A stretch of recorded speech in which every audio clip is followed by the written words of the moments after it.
Certas histórias são como filmes. Encantam, inspiram e devem ser contadas. Por isso, convidamos você a viajar com a gente pelo Centro de Memória e Cultura Júlio Simões, construído em 2012, para homenagear e contar a jornada de um jovem que escolheu o Brasil para viver e aqui construiu uma empresa.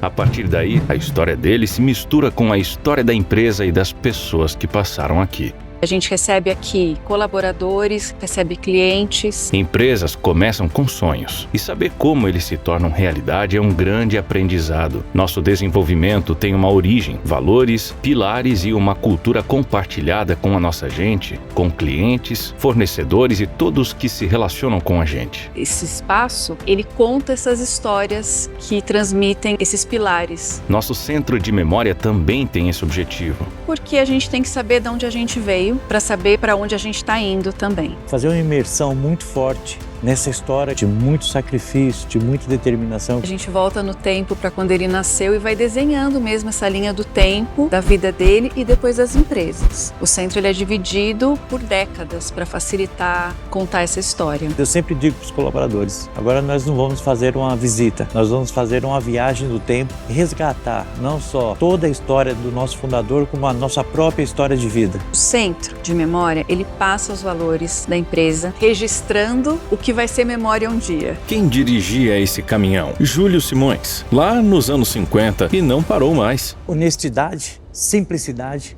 caráter e muito trabalho. Seu Júlio era uma pessoa muito simples, uma pessoa muito humilde, de palavras certeiras, tanto para o lado pessoal como o lado profissional. Todos aqueles colaboradores há anos atrás que começaram na companhia, se tinha alguma dúvida, ele era o verdadeiro mentor, principalmente da área operacional como motorista. Conhecia muito o que fazia. Ele andava, vinha, tomava café com a gente nos caminhões, ele ia na manutenção. Mas a história começou bem antes. Pode entrar, vamos andar juntos pelo centro de memória? Júlio Simões nasce numa sexta-feira, 3 de fevereiro de 1928, em Portugal, terceiro filho de Antônio Simões e Laurinda Aurora. A família Simões trabalhou duro na terra. Júlio começou a trabalhar cedo e, aos 16 anos, passava 16 horas por dia trabalhando. Vontade de uma vida melhor? Meu filho, tu tens que ir em busca dos seus sonhos, lhe sussurrava a mãe. Brasil? Por que não? 1952, embarcou. 18 dias depois, chega a Mogi das Cruzes, onde começou a trabalhar como mecânico na empresa Auto-ônibus Mogi das Cruzes de seu tio Arthur, e a dedicação ao trabalho não parou mais. É uma história de superação. Começou como motorista, como mecânico. O trabalho empurra a gente para frente, nos faz andar. Assim andou Júlio, com sonhos cada vez maiores. Ele quis ter o próprio negócio, com dificuldade ele foi fazendo. Então acho que essa história ela inspira as pessoas a olharem além das limitações. Conheceu Elvira numa quermesse. 8 meses depois se casaram. Em 1956, seu Júlio comprou o primeiro caminhão, um Ford F8 movido a gasolina. Enquanto o seu Júlio com esse caminhão viajava, ela ia até o posto de combustível, acertava o dono do posto.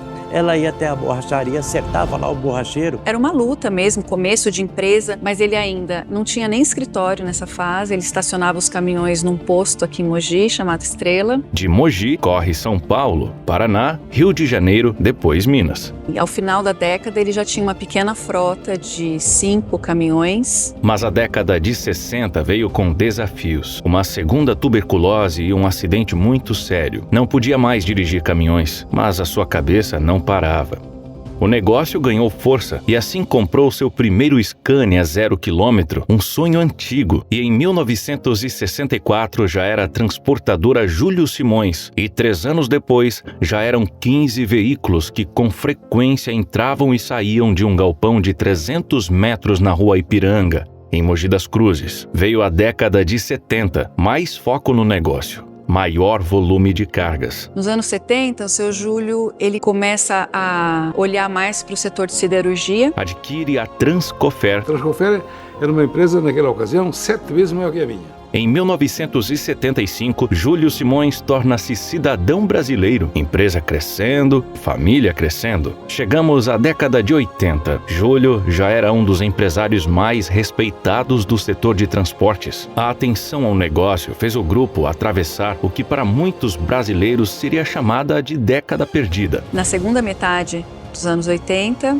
ele começa a diversificação dos negócios com a compra de uma empresa voltada para a distribuição urbana. Esse olhar para o cliente, entendendo onde ele poderia mais atender o cliente, ele começa o serviço de fretamento de funcionários e locação de veículos leves. A diversificação nos trouxe a década de 90. Anos 90, a gente se torna Grupo Júlio Simões, já não é mais transportadora só. O Fernando passa a participar diretamente da gestão ao lado do seu Júlio. Fernando Antônio Simões, filho caçula de Júlio e Elvira, assume a gestão da empresa. O olhar arrojado de Fernando, acompanhado por seu Júlio, alavanca ainda mais a diversificação do grupo com operações de transporte de cargas, locação de veículos, fretamento, transporte coletivo, operações dedicadas, locação de caminhões e equipamentos e concessionárias de veículos. Chegamos ao ano 2000. É o maior portfólio de serviços logísticos do Brasil. Nos anos 2000, a gente não só expande, quanto consolida o que já existe. A nossa participação nos setores macroeconômicos mais importantes. Em 2010, torna-se o JSL S.A., atuando nos principais segmentos da economia brasileira, como automobilístico, siderúrgico, papel e celulose, químico, sucroalcooleiro, mineração, transporte de bens de consumo,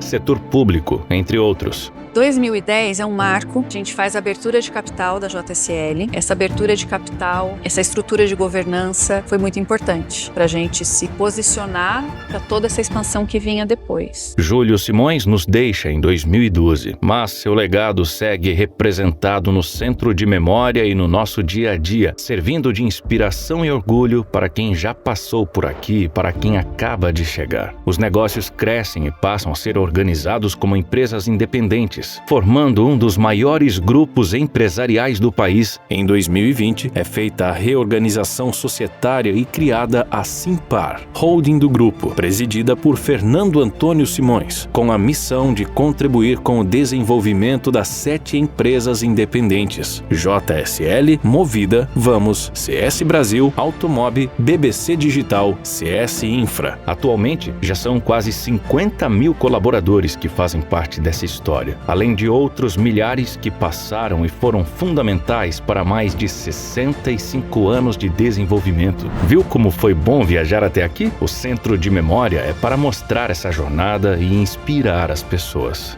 Toda essa história é contada com muita paixão, com muita emoção, que você não conta uma viagem, você se remete ao tempo. Uma história que começou lá atrás, continua sendo desenhada e os próximos capítulos ainda estão por vir. E a continuidade da nossa história está aqui dentro. É um filme que vai continuar. É um filme, cara. A gente esteve com ele, né?